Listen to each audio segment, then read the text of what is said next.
Bom, boa noite. Obrigada por vocês estarem aqui. Primeiro eu vou falar por que eu estou aqui, né? No ano 2000 eu tive contato com as ideias da Suzy. Ela veio para o Brasil, ela fez umas palestras no MASP e eu li o primeiro livro dela, A Impossibilidade do Sexo, que está aqui para vender. Nesse livro eu tinha um capítulo em que ela demonstrava um tratamento que ela fazia para um paciente que sofria de compulsão, de distúrbio compulsivo de alimentação e era obeso. E eu achei super interessante o capítulo porque ela é uma psicanalista que propunha uma técnica específica para lidar com o distúrbio compulsivo de alimentação daquele paciente. Aí eu fiquei muito interessada, falei, vou fazer em mim, né? Não tinha nenhuma cobaia, eu fui a primeira cobaia. Então eu fiz o tratamento em mim com todas as dificuldades que tem uma pessoa para se tratar. Mas eu achei que deu certo, porque eu tinha uma compulsão alimentar e eu pensava em comida, eu adoro comer, então eu ficava pensando em comida, aquilo eu perdia tempo, porque eu não podia comer, como quase todas as mulheres do mundo, foi proibida de comer quase assim que nasceu. Então, minha mãe já tirava a comida da frente da gente, era uma casa bulímica, eu diria, né? Então a gente adorava comer e não podia. Bom, e eu fiquei livre, eu falei, gente, não preciso, eu não acho que eu emagreci muito, não acreditava mais que eu pudesse ser uma pessoa magrinha, nunca fui, não tinha mais nenhum motivo para ser. Mas eu fiquei livre, e dei uma emagrecida, e fiquei livre de ficar pensando em comida. E aí eu comecei a falar para os meus colegas, olha, tem uma psicanalista que pensou uma coisa, eu fiz em mim, deu certo. As pessoas achavam que eu estava louca, porque como vai trabalhar com uma técnica ou com todo tipo de questionamento. Eu fui importando os livros da Suzy, porque aqui os em português estavam esgotados, fui estudando e fui fazer meu mestrado. Foi em 2004, eu fui fazer um mestrado, juntando as ideias que eu tinha lido, com a minha experiência, que eram minhas colegas de consultório, que viraram minhas cobaias, a minha professora de inglês, eu mesma, cachorro lá de casa, o que podia, falava, gente, vem aqui fazer, né? E uma médica que me ajudou muito, a doutora Ellen, porque eu trabalhava no consultório uma vez por semana no consultório dela e trabalhava com algumas pacientes dela focada na alimentação. Então, eu fui ganhando experiência clínica, eu precisava, estava fazendo uma coisa que eu não tinha com quem fazer. E aí eu fui defender o meu mestrado em 2007, onde eu juntei as ideias da Suzy com as ideias de um outro psicanalista, para poder entender como é que a mentalidade de dieta, eu já vou explicar para vocês o que é, como é que ela se dava e proliferava tão bem na sociedade contemporânea. Então, precisava entender algumas características do mundo contemporâneo para falar, nossa, como é que isso pega? Ninguém mais percebe, né? Então, ninguém percebe que sofre muito com a alimentação. Por que isso aconteceu? Eu vou, então, falar para vocês um pouquinho. Eu ia ler, mas agora eu já me empolguei. Então, falar um pouquinho para vocês sobre a mentalidade de dieta. A mentalidade de dieta, gente, acho que eu vou precisar dar uma lidinha, vocês me desculpem.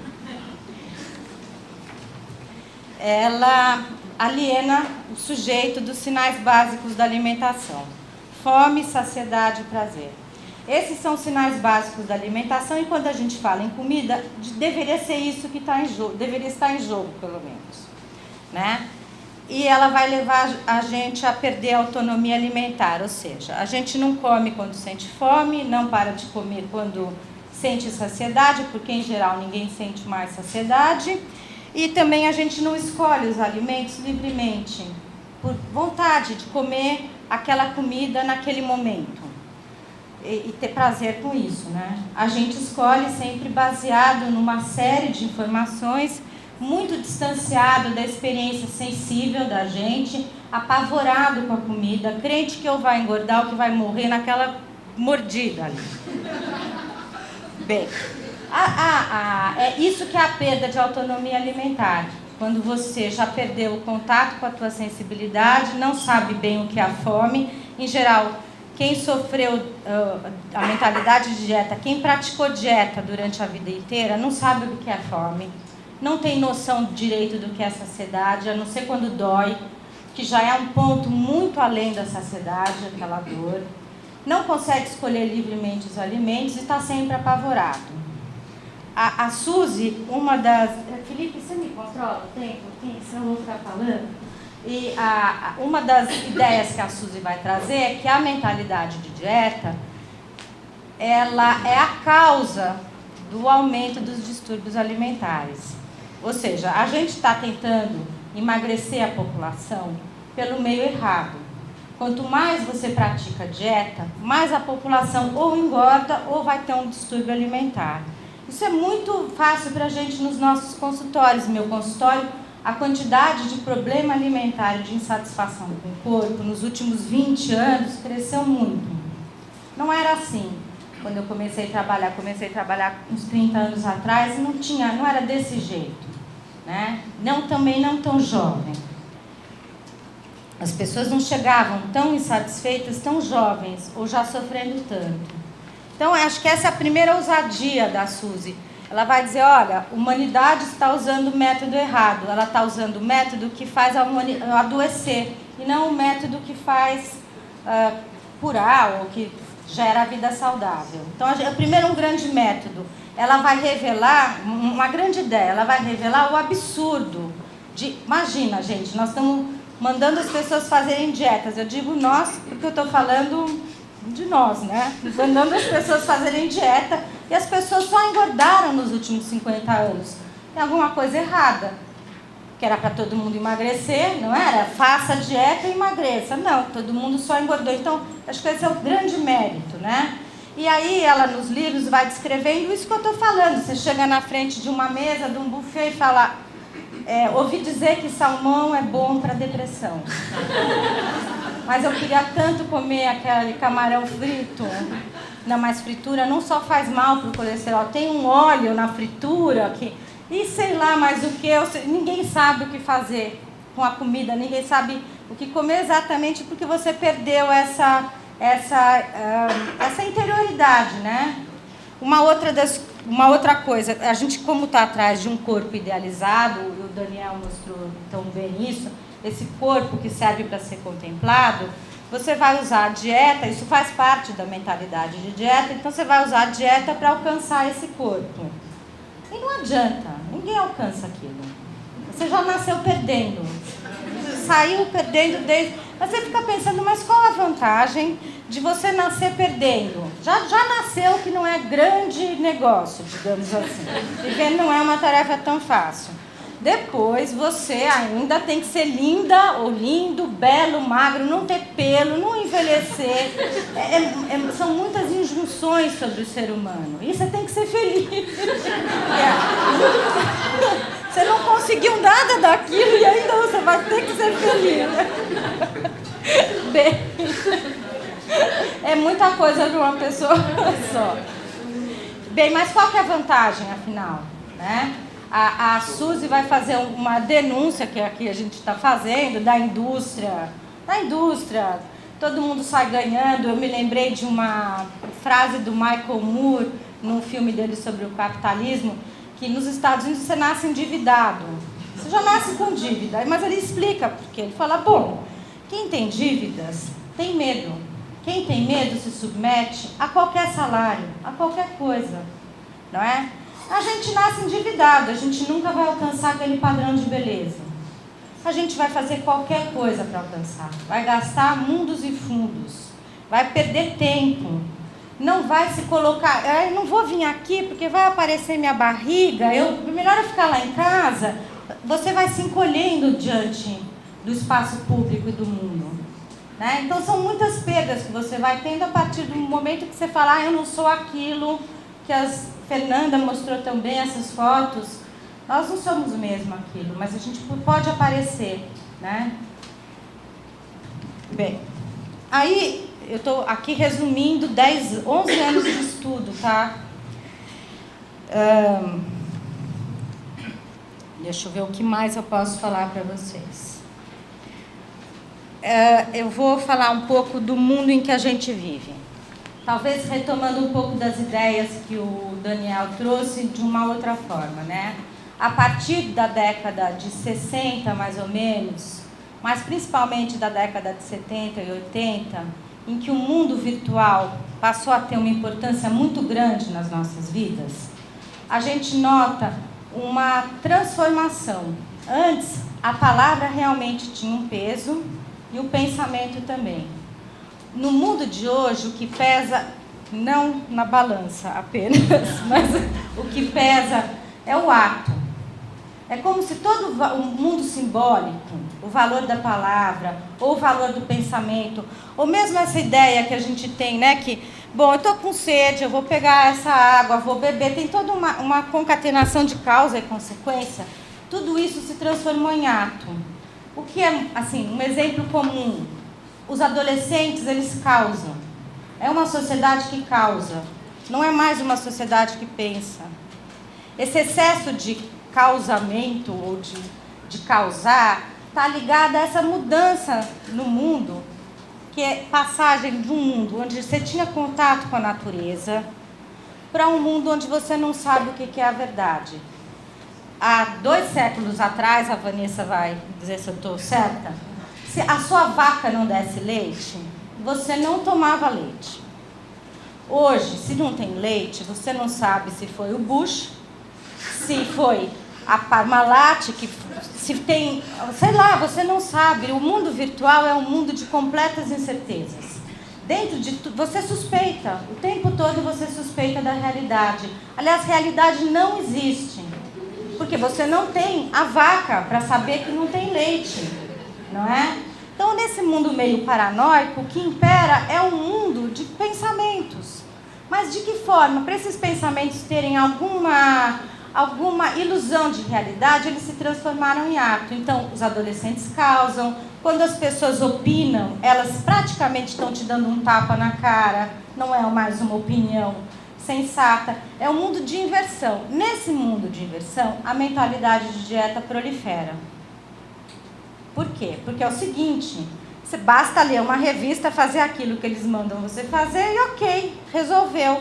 Não é um mundo, você não precisa pensar. O que eu quero comer? Estou mesmo com fome agora? Eu queria comer meia cenoura ralada às 10h30 da manhã, porque as dietas modernas são assim, né? Meia cenoura ralada, 3 folhas de alface, 2 pedaços. Você não tem nenhuma escolha. Então, nesse mundo, essa mentalidade de dieta pega bem, prolifera muito bem. Eu vou aqui lembrar das palavras de Sócrates, baixou a Vanessa aqui em mim, mas é que é o seguinte. Isso, gente, 500 anos antes de Cristo, tá? É muito tempo para alguém ser tão sábio, né? Que cada um se observe a si próprio e anote que comida, que bebida, que exercício lhe convém e de que maneira usá-los, a fim de conservar a mais perfeita saúde. Se vos observardes desse modo, de Sócrates a seus discípulos, dificilmente encontrareis um médico que possa discernir melhor que vós próprios o que é favorável à vossa saúde. 500 anos antes de Cristo, alguém falou, anota, perceba, veja o que acontece com você, né? Isso está dentro do que na antiguidade se chama de dietética, que a Vanessa aqui abordou, que é a arte de bem viver, mas que tem que partir do sujeito com relação dele com o mundo. Eles, quando falavam em temperamentos, então, se eu tenho um temperamento sanguíneo, no verão é recomendado que eu coma verde com amarelo. Eu não me lembro bem, a Vanessa vai dizer que eu faça menos sexo para não me desgastar. São recomendações genéricas, não é?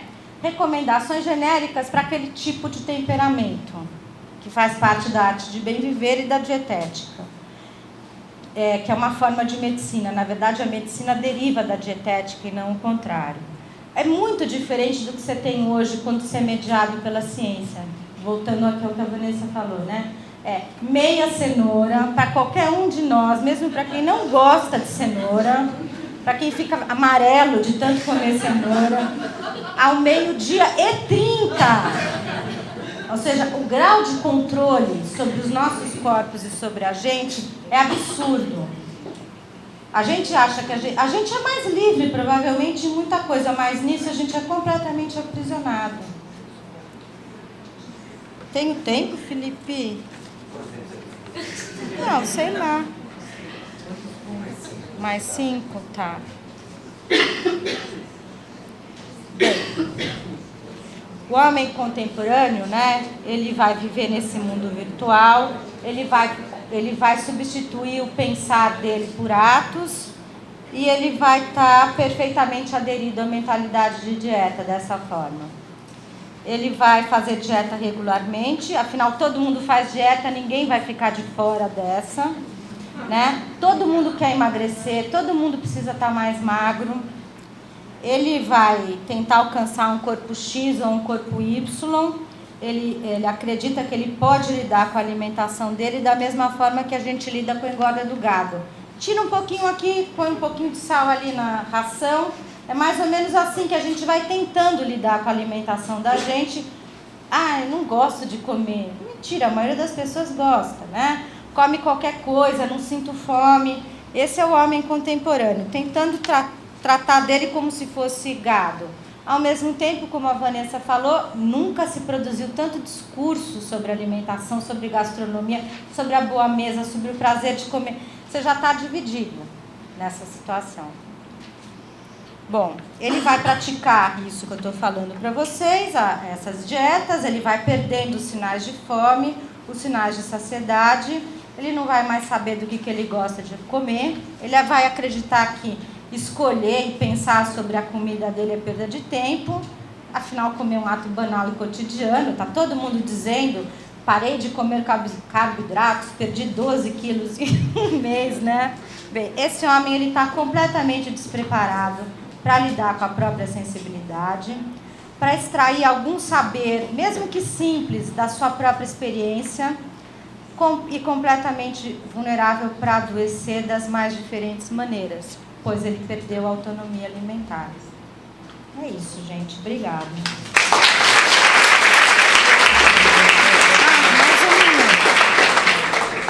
Eu sou escritora também. Esse aqui é meu romance. Ele tá aí para vender. Eu vou aproveitar e vou fazer uma propaganda, tá bom? Estava lá para vender, não sei se ainda tá. Chama-se Perpétuo Socorro e é pela editora Jabuticaba.